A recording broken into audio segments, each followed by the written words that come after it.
You'll be coming up with ideas that you think are gonna work. You know, in your mind, you're like, this is the best idea ever. Like, this is gonna solve all of these problems. You know, this is it. You know, we figured it out. You know, let's hit the ground running. And what we find every single time that when we do that without necessarily looking into these different groups or people who've maybe tried to do the same thing is that we're only solving the problem from our point of view. So we're not necessarily solving the problem for them. A Boise Bicycle Shop is about to make Christmas dreams come true for over 300 local boys and girls. Kids had the chance to draw on paper what their dream bicycle would look like. And volunteers, along with the employees at the Boise Bicycle Shop, have been working non-stop to make those wishes come true. After hours of repairs and refurbishing, hundreds of kids will be presented their dream bike just in time for Christmas. I guess when we started the Boise Bicycle Project, we really didn't know how to run a nonprofit. You know, I had worked in bicycle shops before in the past, but there was a lot that we didn't know that was going on. So from the very beginning, like, we really had to reach out to a lot of different groups and seek their advice, figure out how we could work together, and really make sure that what we were doing was going to be helpful to the groups that we were trying to serve. We have a variety of different partnerships we've formed with all sorts of different organizations, whether they've been nonprofit like us, for-profit, government. It's become pretty fun and pretty interesting to figure out how you can kind of collaborate with these different groups. Last year during Idaho Gives, we pedaled over 100 miles donating 24 bikes to 24 kids in 24 hours. Your donations powered the journey and transformed the lives of 24 kids. This year we're inviting you to be part of our vision. And what's that vision, Jan? That Boise has the potential to be the bicycle capital of America. And for those who don't speak French, that's Boise has the potential to be the bicycle capital of America. That's our vision. For 24 hours, every hour, on the hour, we'll create a community transforming event that takes Boise one step closer to the top. Events include, but are not limited to, installing new bike lanes, putting community repair stands in parks, leading thousands in a pedal-powered parade. This is serious, folks. We can change the future of Boise in 24 hours. So we've got these great partnerships with these for-profit organizations, but then a lot of times we've got these great partnerships with other nonprofits like the Boys and Girls Club. So we typically are donating around 500 to 600 bicycles a year. And we could be reaching out to kind of individual families and searching and trying to find the kids who really need bicycles.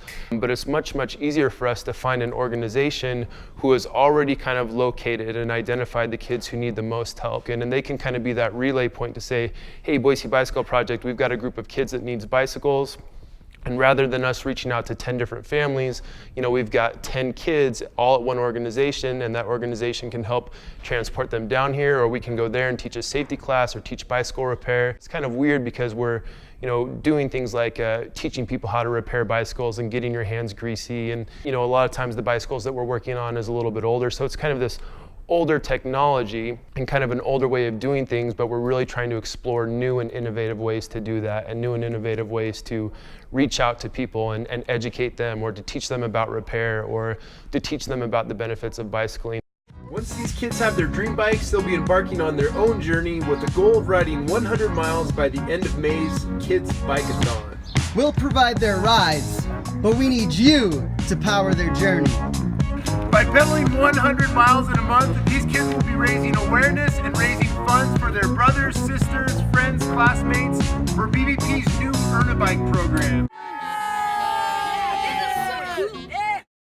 So a lot of times when we're working on a new program or a new idea, we're focusing a lot on the target population we're wanting to serve or wanting to affect. And then we're trying to figure out who is the right group that can help us work with this population the most. So if it's, you know, if it's teenagers, you know, who are about to enter the workforce, you know, maybe a organization like Life's Kitchen that's training kids with culinary skills is the best one to partner with, because they're already teaching them skills. Now we're providing transportation. Once you finish this program and you get a job somewhere, how are you going to get to your job? I'd like to be able to bike. When you're ready, you need to come down to the bike project and we'll find a bike for you to get you all set up. Great.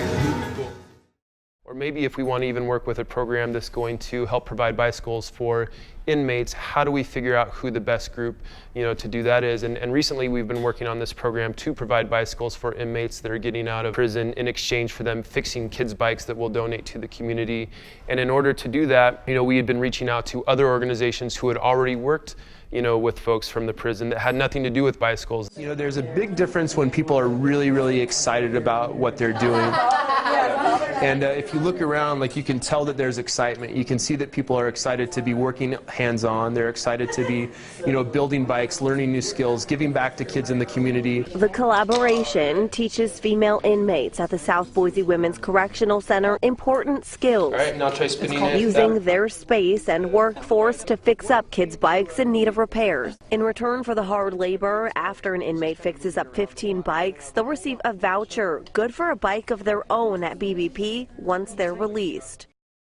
The obvious choices aren't always, the best ones, but I think when you can think about, who your target demographic is, who's worked with this target demographic successfully in the past, and getting advice from them to see who they think you should bring to the table, because they probably have dealt through the same thing that you have. They've had to jump through the same hoops and all these different types of things, and they can probably save you a lot along the way. Collaborations are great when they work. When they don't work, it's hard because you form these partnerships and they're probably people that you may be working with again in the future, and so you want to make sure that you're not hurting these relationships. Recently, I've had the opportunity to meet with the governor to talk about some kids' safety stuff.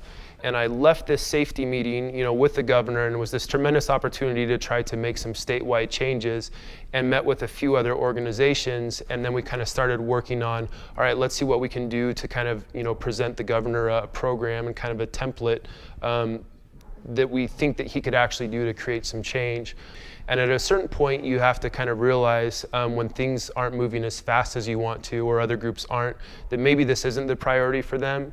And if you can give people an easy option out, they don't want to let you down, but maybe that's what you need to bring somebody else in, or just to take on the role larger. And so I think a lot of it is just kind of a timing thing, is once you start to realize that things aren't going the way that you want it to, how do you either lend a hand, take a little weight out of their pack and put it on yours, or just, take their pack off completely and let them, run up the hill and do whatever it is they're doing, and figure out a different way to carry the load up there. Because the worst thing that you can do is just kind of to continue to let this broken wheel get worse and worse and worse.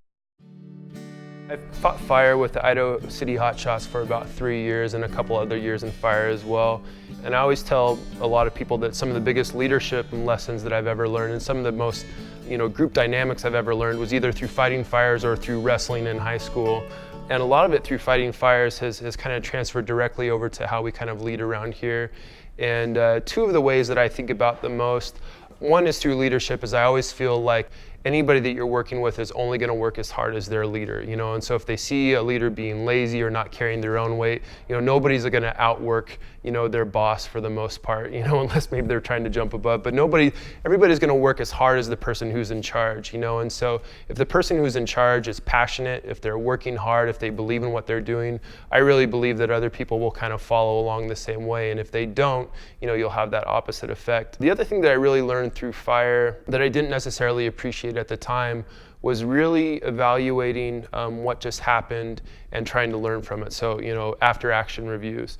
And we don't necessarily use that term when we go over things here, but anything from our Christmas Kids Bike giveaway, where we're donating 350 bikes to kids in one day, to a fun event we might be holding like Tour de Fat, where we have hundreds of volunteers coming down.